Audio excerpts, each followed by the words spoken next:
one of the problems is we struggle in life to make things easy for us.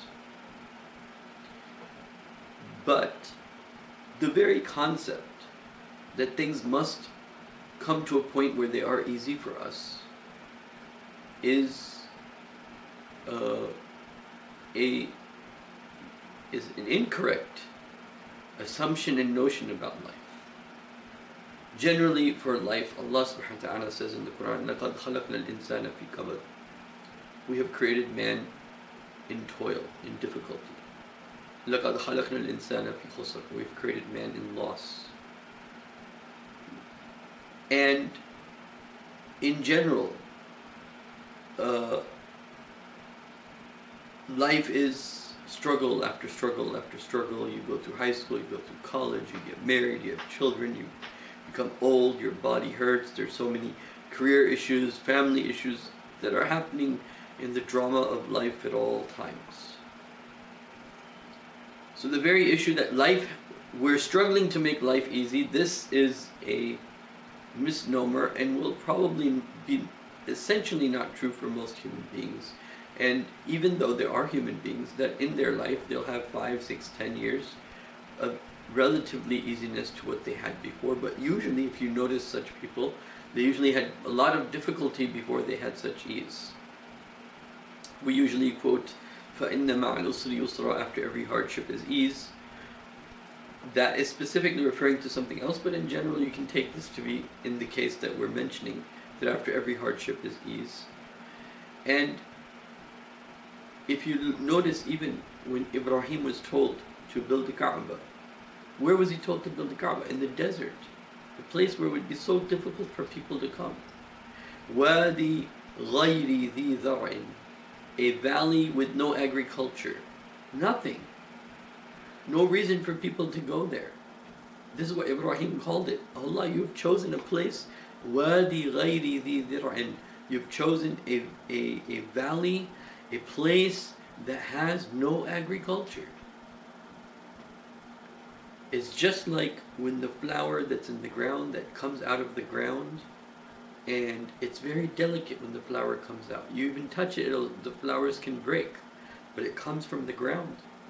And it comes from that, it breaks that pressure and comes out. That beautiful thing comes out from the darkness and the pressure of the ground and breaks through it and comes out, even though it's so delicate. And so the real target of life, difficulties happen in life throughout the whole Quran. وَإِذِ ابْتَلَى إِبْرَاهِيمُ يَا بَنِي إِسْرَائِيلُ اذْكُرُوا نِعْمَتِي. Remember, with the children of Israel, the difficulty Allah put the people through, the difficulty Allah put the prophets through. Why? Because that was to bring out the greatness. The pressure, just like that flower that's in the ground, it comes out beautiful. And the same thing is true about life. A life of ease and complete joy would be a life with no evolution in it, no growth in it, no spiritual growth in it. What the goal of life should be internal, your internal spiritual growth, your internal contentment, your internal gratitude, your internal sense of sacrifice for others voluntarily. This is the goal this is what it means to be a human being. The goal should not be easy life. The goal should be, how much have I developed? And then there is your mind, which Allah put our mind on top. Then the heart, so the heart's in the middle. And then our physical being, our batan, our stomach. This whole area is basically the bottom of our stomach is, the stomach, and around the stomach is where our carnal desires are. We need food and so on and so forth. So you have to bring contentment to your mind. You have to understand the reality, then bring it to your heart, develop the proper emotions, and then you have a physical response to that. This is why Salah is so beautiful, because you're saying it, you are understanding it. And if you're saying it properly, you're not only understanding it, it's affecting your heart. You're emotionally involved in what you're saying. Like Surah Al-Fatiha becomes the song of your life. And then you're actually acting upon it. So it brings a harmony between your mind and your heart and your body. This type of harmony is the purpose of life. Where your physical, intellectual, emotional, spiritual self and emotional, your individual emotions, and then your social emotional intelligence and your individual emotional intelligence are in harmony with one another. Your body is in harmony with itself. So this is the purpose of life, is that not making life easy, but have you evolved? And if you have evolved, then you've had difficulties. Hajj is not an easy thing to do, even today, with after all the technology. Hajj requires a lot of patience for anyone who's been there. Salah, prayer, 5 times a day, requires a lot of hard work. But when you get used to that hard work, fasting in the month of Ramadan, when somebody becomes Muslim, he or she sees fasting for a month to be very difficult. But Allah makes it easy. When the difficult things become easy, when climbing a mountain becomes easy, this, now one understands that the purpose of life is not easiness. The purpose of life is greatness. The purpose of life is to bring out your potential.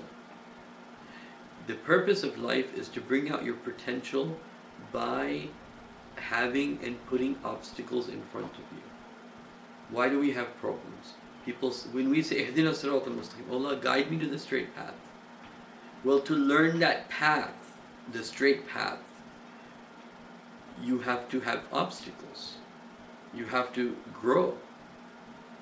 You won't grow if you don't have obstacles. And this is why the prophets of Allah had the most obstacles. So, it's very important that you understand that the purpose of life is not to make life easy. The purpose of life is to grow. Prophet Muhammad, for example, sallallahu alaihi wasallam, he did his entire struggle, and all of his children in his own lifetime passed away. He buried all of his children in his own lifetime. And except for his daughter Fatima, which he said to her before he passed away that she would be with him, meaning she would also pass away within 6 months. So that's the difficulty. Look at the human drama here. The Prophet with his own hands buries his own daughters and his own sons. So it is very important that we understand that, in fact, people that want to take it easy, it's going to at some point catch up and make it more difficult. And life may be easy for some, and may not be so easy for some, difficult for some, and very difficult for others. But the whole purpose of life is not easiness. The whole purpose of life is your growth. How much did you grow intellectually? How much did you grow emotionally? How much did you grow with your physical self in terms of, Allah subhanahu wa ta'ala likes the believer who's strong over the one who's not. The Prophet said this. So, to grow to a better human being, a stronger human being, a more just human being, a more generous human being, a more so on and so forth, this is the purpose of life. And then to pass on these traits to your children, to your progeny, to your offspring, this is the purpose of life. So, just something to think about. أقول قولي هذا. السلام عليكم ورحمة الله وبركاته.